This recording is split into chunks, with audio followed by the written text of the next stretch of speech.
As you in currently in London, and but you also experience in Australia, United States. So how has working in different countries shape your perspective in cybersecurity industry? A lot in Australia.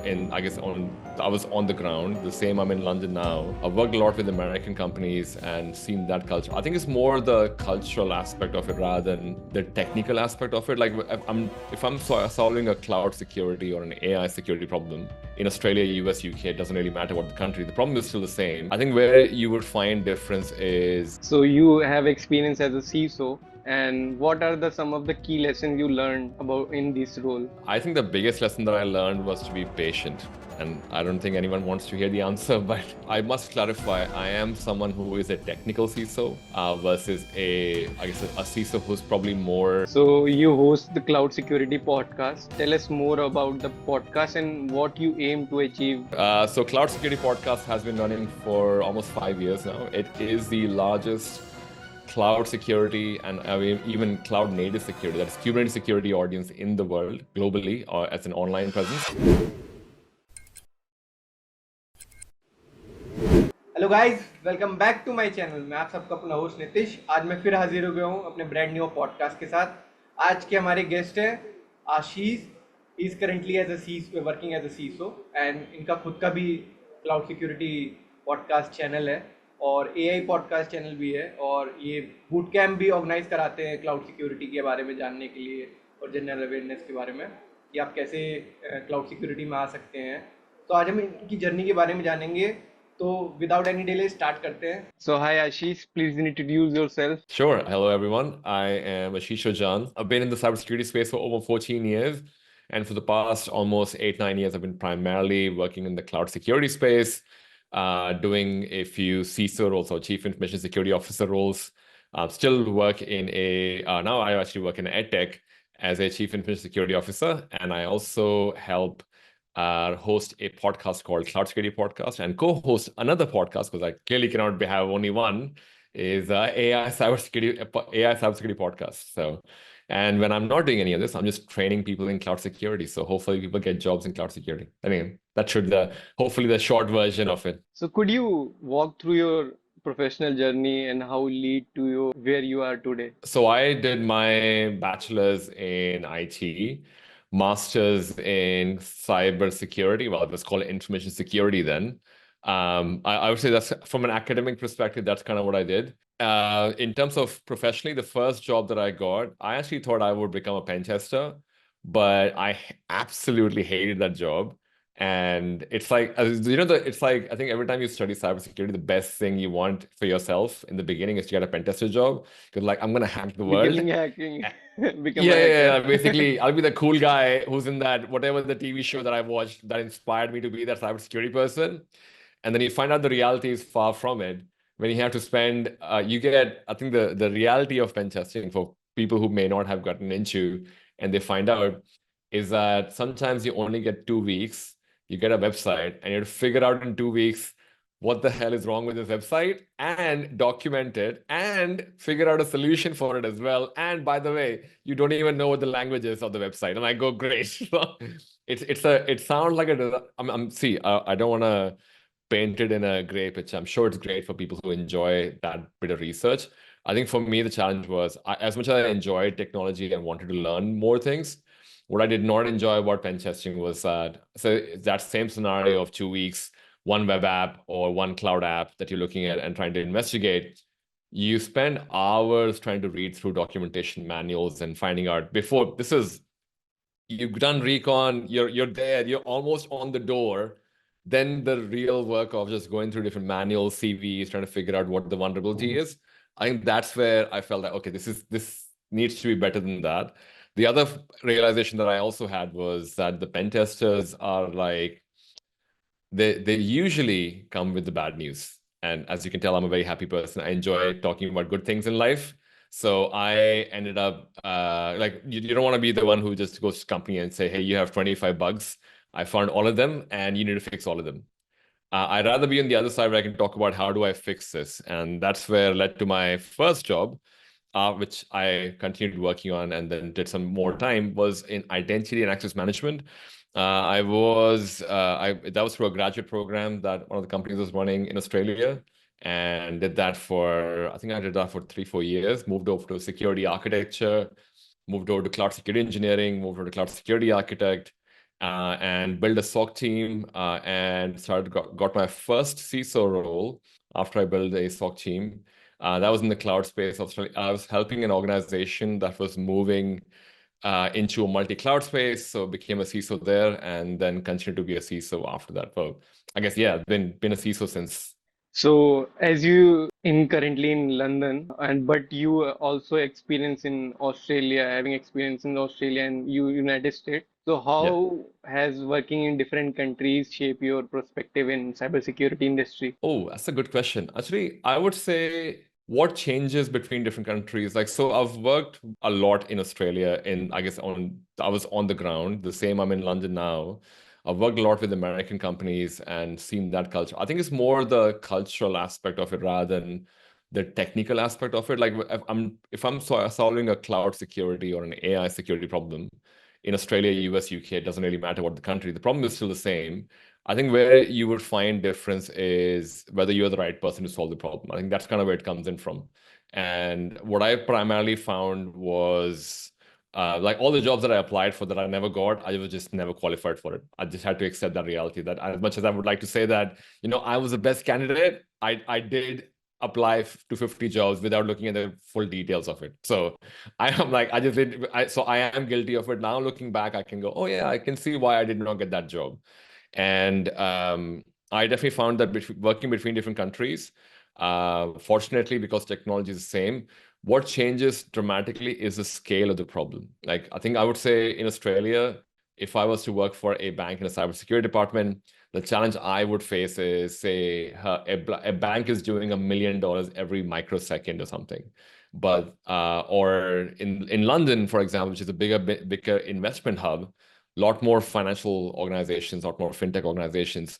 There's a lot more variety to what finance and cybersecurity and finance could mean, but also the risk is higher. It's not just $1 million, you're talking about 10 million, 20 million. So the scale, as I would say, the scale of the problem you're trying to solve between Australia to the UK got larger and gets even larger as you go to the US. So based on the kind of experience you're trying to look for and build on, or the kind of challenges that excites you for a job, I would say maybe that's where my trajectory kind of keep moving towards the bigger complex problem side, because I feel I've done a decent job of understanding the size of problems that happen in Australia. So moved on to a bigger, more complex problems in the UK. So, you have experience as a CISO, and what are the some of the key lessons you learned about in this role?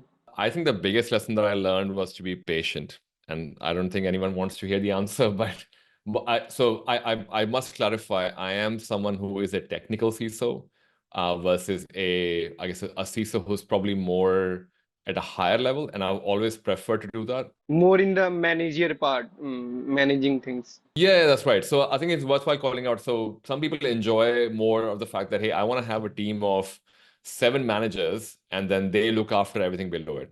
But I have primarily focused my attention on companies that are high growth companies. So for example, if you were to work for a company like an Airbnb, Netflix, or LinkedIn, well, LinkedIn now is a bit different because it's been acquired by Microsoft, but before it was when it was still a tech first company, all those companies require a technical CISO, or even Slack for that matter, before they get acquired. All these companies require a person who's technically sound. Because, say, for example, if you and I were part of a team and I'm a CISO coming in, you're trying to solve a cloud problem. If I don't understand that myself, or I can't guide you how to get there, then there's a problem. Then there is like the challenge of, oh, it's not just about me doing a compliance certification or GRC, which is totally good, by the way, like for people who go down that path. I just found personally that I enjoyed being a technical CISO, which meant I got skilled in all the different roles that I had. I always made sure I was the technical person in.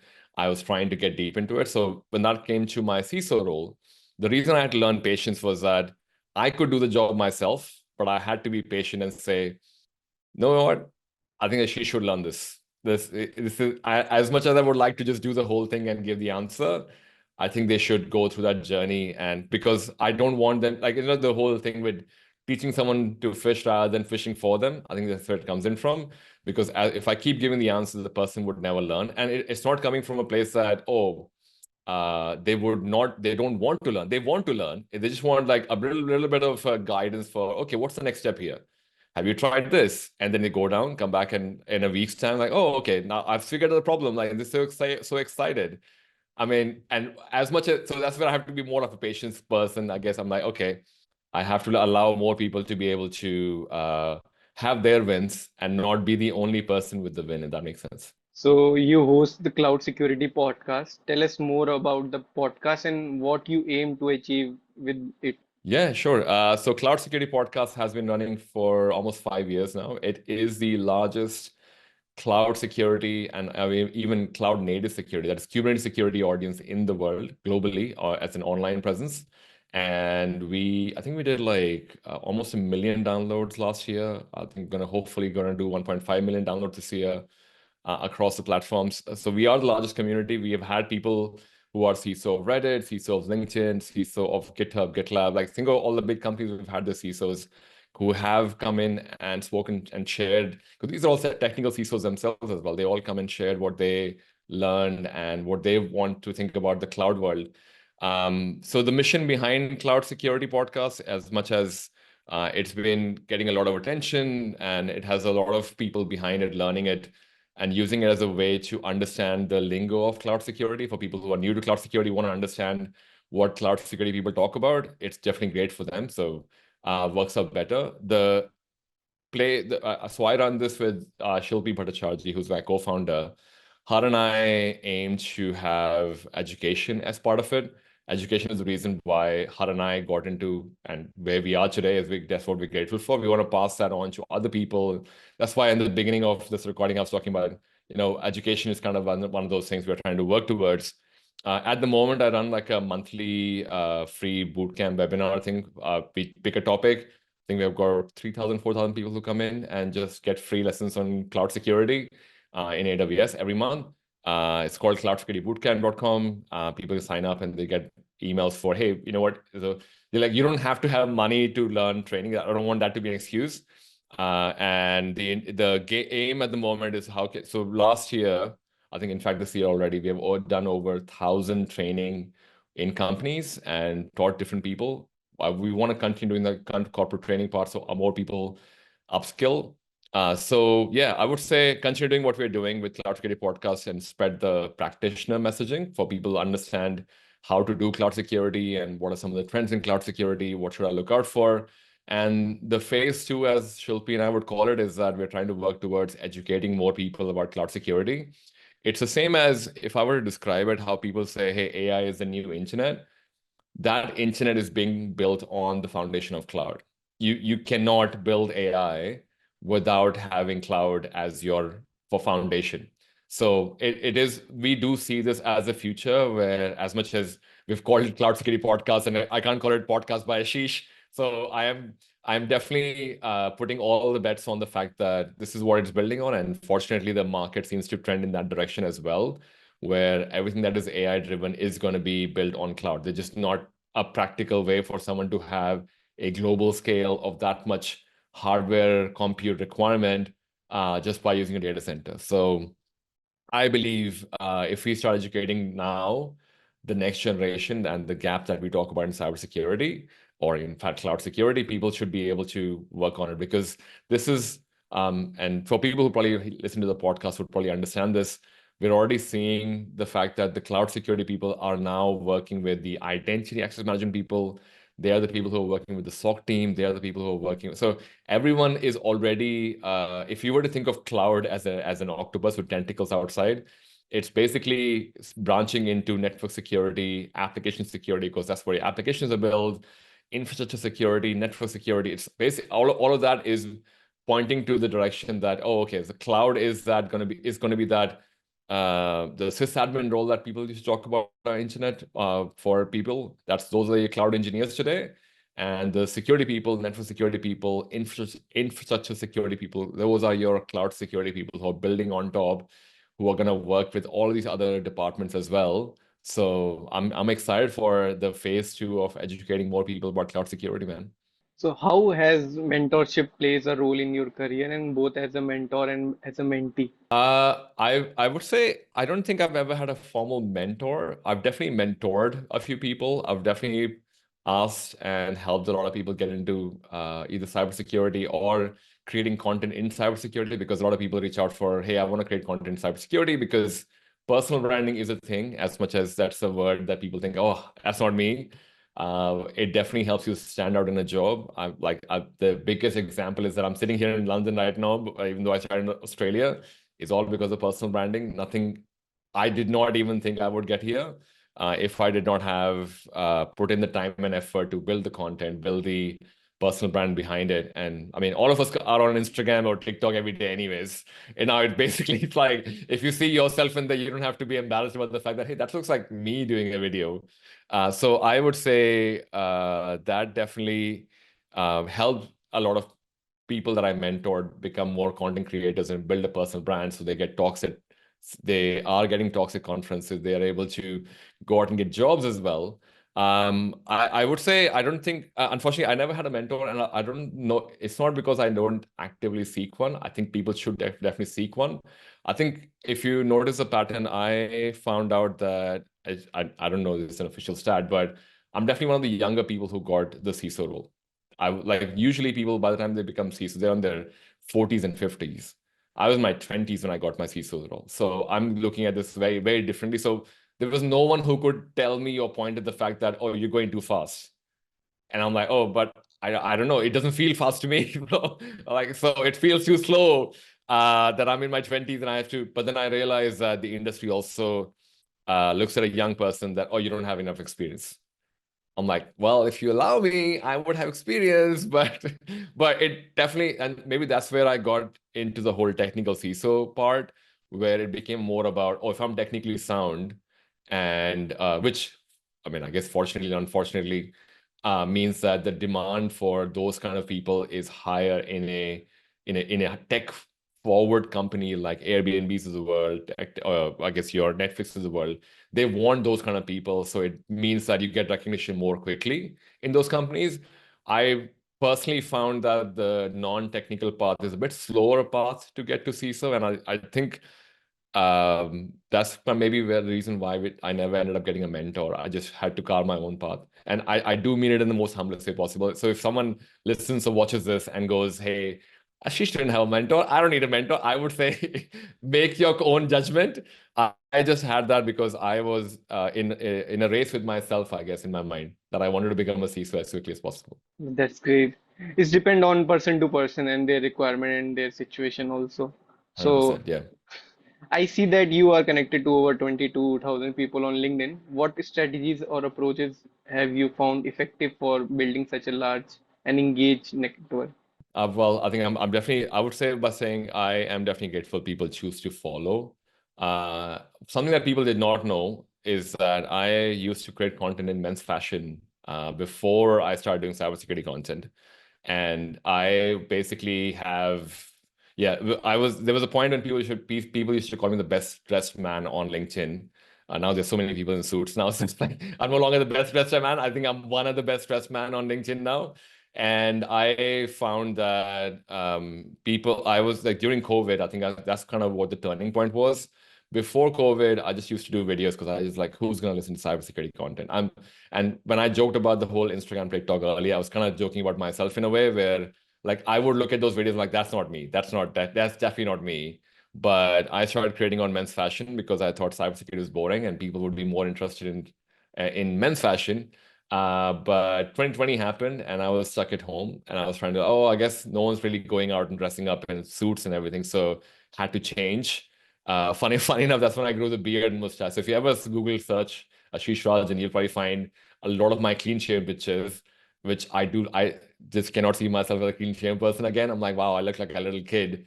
But those were definitely the men's fashion days.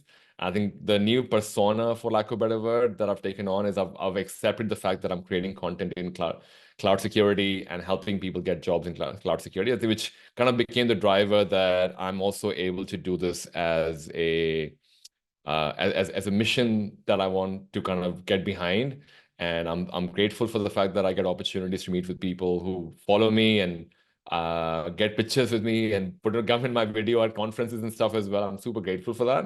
But I truly believe it was only because I did not come from a place of I wanted to build a following. I came from a place of I wanted to mean something. I wanted my personal brand to mean something.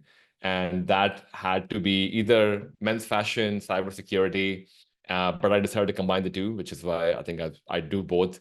I run a thing called RSA Fashion Week in I think there's one of the biggest conferences. I think there are 2 or 3 big conferences for cybersecurity. One of the biggest one is called RSA, which happens in San Francisco. I started this thing called RSA Fashion Week. I brought my own personality into it, and that got really popular. I've been running it for the past 2, 3 years now, and gets a lot of attention from people. So people like the fact that there is someone on the internet who is technical but also enjoys fashion. I believe that's kind of where the true connection came in from. They just connected with me at a human level, and they stayed behind for the fact that I actually know what I'm talking about when I talk about cybersecurity. So you held the role of co-organizer for AppSec Day Melbourne. Could you tell Yeah. us a little bit about that experience and what it involved? Yeah, sure. So one of the reasons I went down the meetup path was, and I still run a meetup here in London it's a meetup called Cloud Security Meetup London. I run a London meetup here as well because I genuinely believe that I wish if something like a meetup existed when I was trying to look for jobs like 14, 15 years ago. These days, if you are looking for a job, and I've told this to many people that I've mentored as well, that the best way, like the hardest part is to find someone who actually works in a company in a role that you want. Meetup is the perfect place for it. That's where all of these people are coming and showing up for the free pizza, for a talk. All you have to do is just go and say hello and know, hey, what do you do? And you get to find out, oh, I'm a cloud security engineer, cloud security architect. I am a principal security architect, or I'm a CISO. And you get to have these conversations with them about what they're working on, their current challenges. And you can even share the fact that, hey, I am looking to get into the space. Is it worthwhile? What are some of the challenges?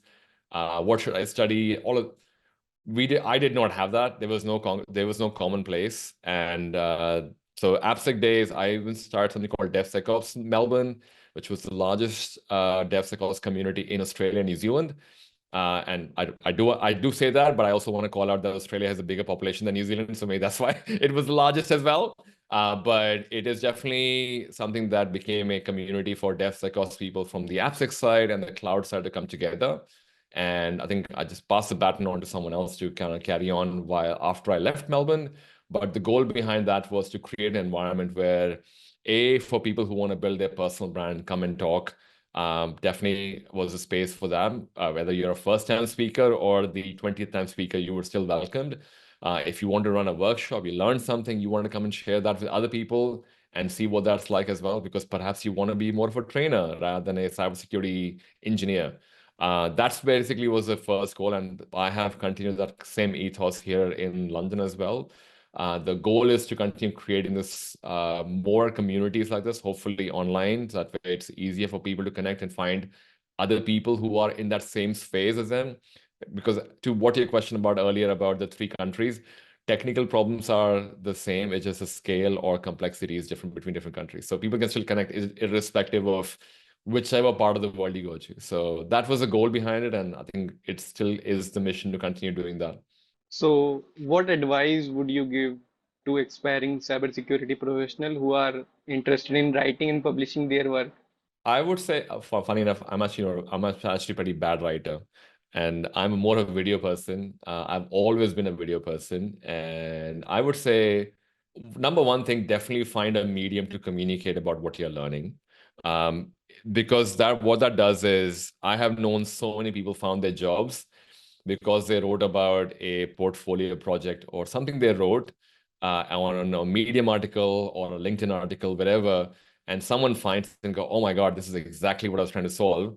And they try and hire the person. I've heard so many stories of that. So if I would say creating content should depend on what comes easy for you. A lot of people don't prefer being on video. I personally find easier to be on video. This is one of the reasons I think we're still the only, perhaps the audio and video podcast as well, So we're on YouTube, LinkedIn, but we're also on Apple and Spotify. Because I was adamant I want to do video. I just cannot do just audio or um, just the blog thing. Because I've done Medium. I'm sure if you find Ashish Rajan, you'll definitely find me on Medium with the articles that I tried doing. But even there, I had a YouTube video plugged in because I was like, I knew where I was going. I also knew that I love creating videos. I was trying to do men's fashion videos before, then I started doing cybersecurity videos.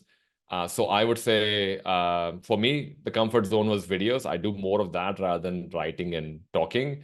But I definitely found that if you can find a medium that is something you can repeat, and by repeat, I mean have some consistency for either if it is once a week, once a month, once every fortnight, whatever that frequency that you know you can commit to, I would go stick with that and use that as a starting point. Doesn't really matter the quality of it, because turns out the way algorithm works these days, it's only like a small percentage of people who see it anyways. So the fear of, oh, if I put a video out or if I put an article out, what if the millions of people on the internet see it? The reality is far from it. It's like probably two people see it, your mom and your dad see it, I guess, or maybe your brother or sister, and they comment, and or maybe your friend, I guess, extend that just that to 10 people. But if they don't interact with it and following people or broader people don't like it, it's just another article on the internet. But that article means that one day when there are CISO Ashish is looking for solving that problem, your article would be the one that'll get picked up. So that's what you're basically looking at if you start working on it, instead of every blog being viral kind of a thing. I think that's the future.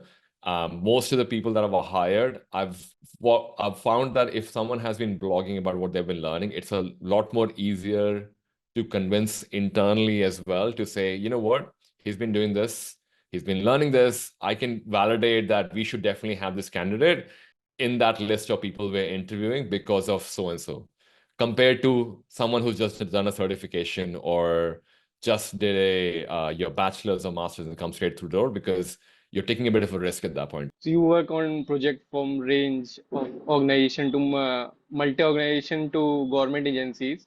Did you find that approach to cybersecurity varied significantly difference in types of organization like corporate and government? Yeah, so government also, people sometimes call it as a public sector company or versus multinational companies like your private sector.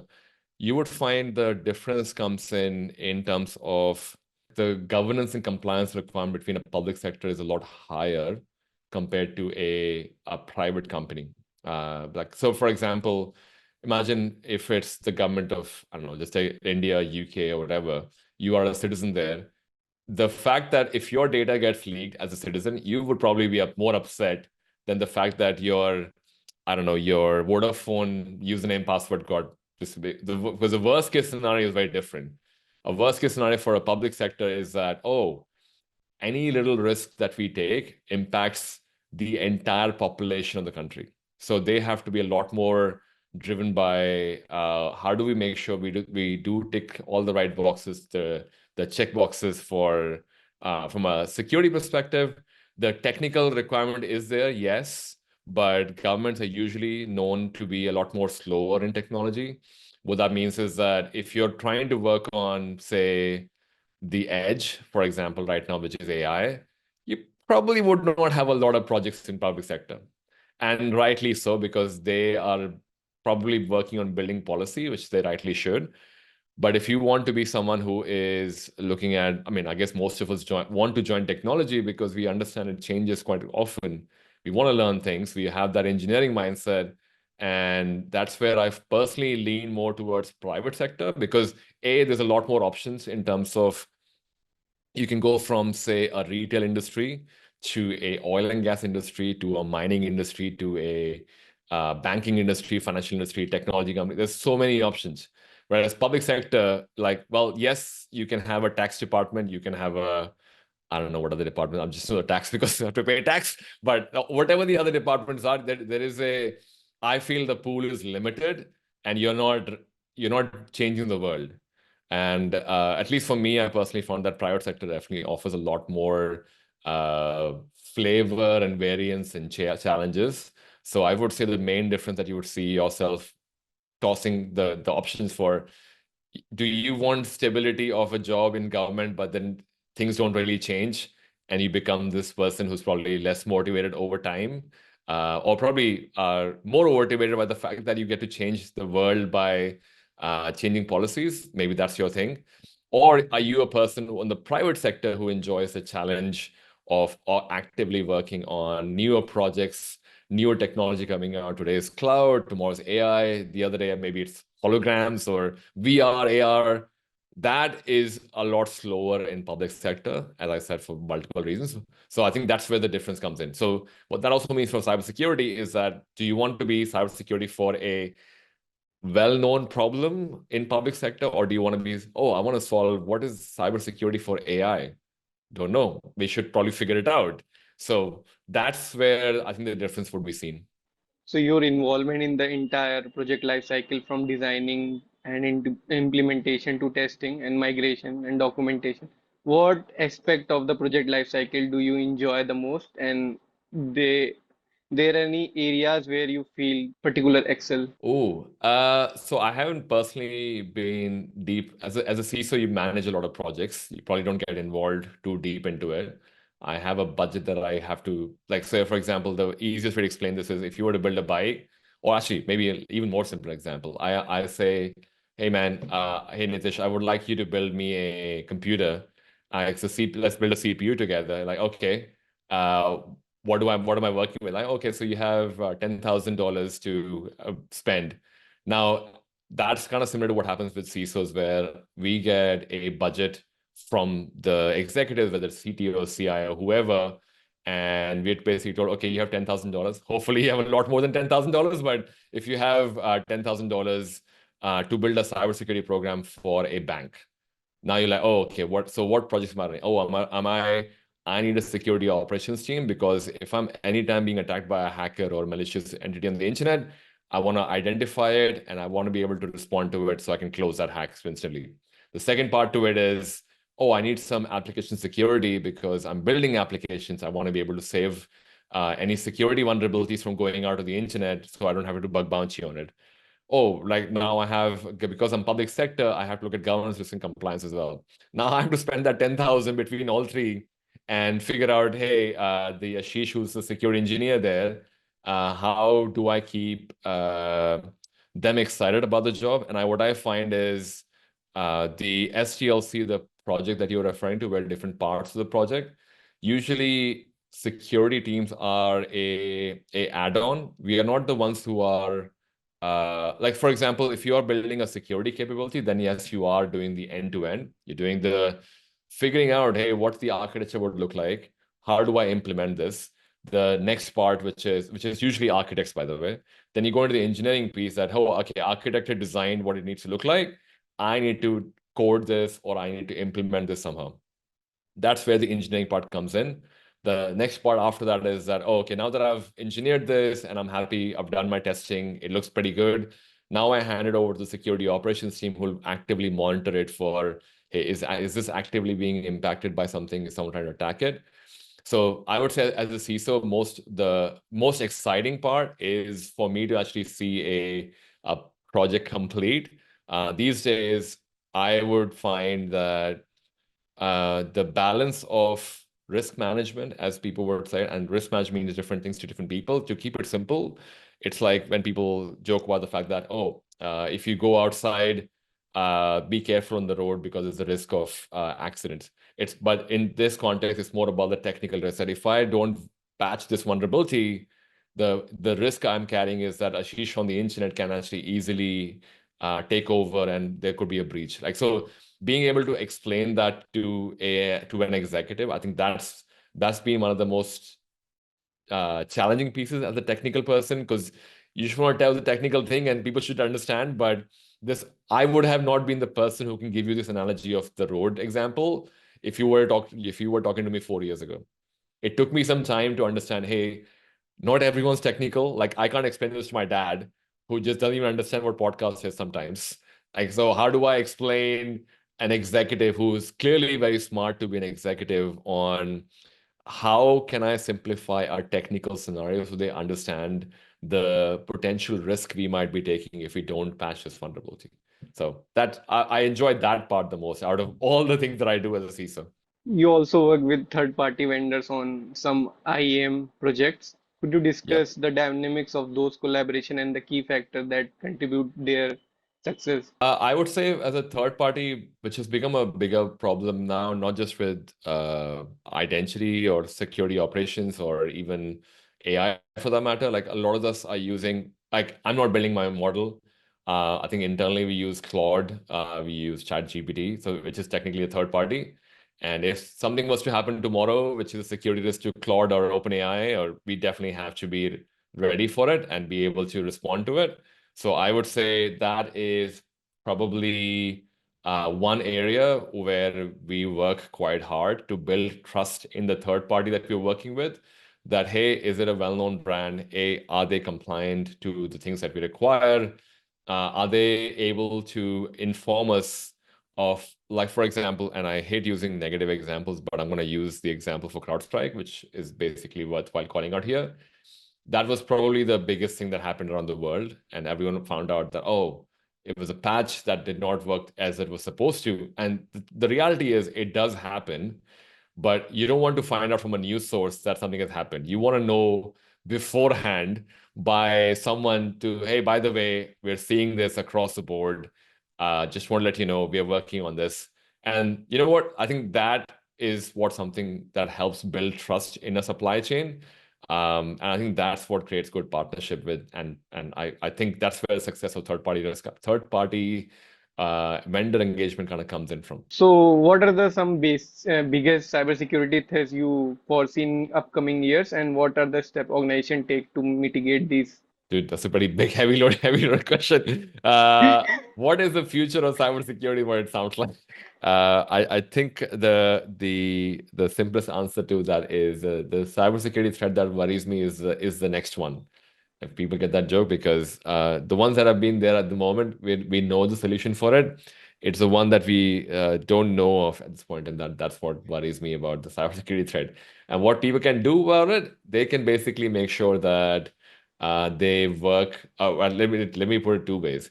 As a cybersecurity person who's working in this particular space, what you can do is work with the wider business to understand how to explain that when I see a endpoint vulnerability, endpoint security product gives me an alert, and not everything may be a false positive. Some of them may be false positive, but when it is not a false positive, it is me and others in the cybersecurity space should be able to explain that to other people as to why it's important for us to fix it and how could this be exploited.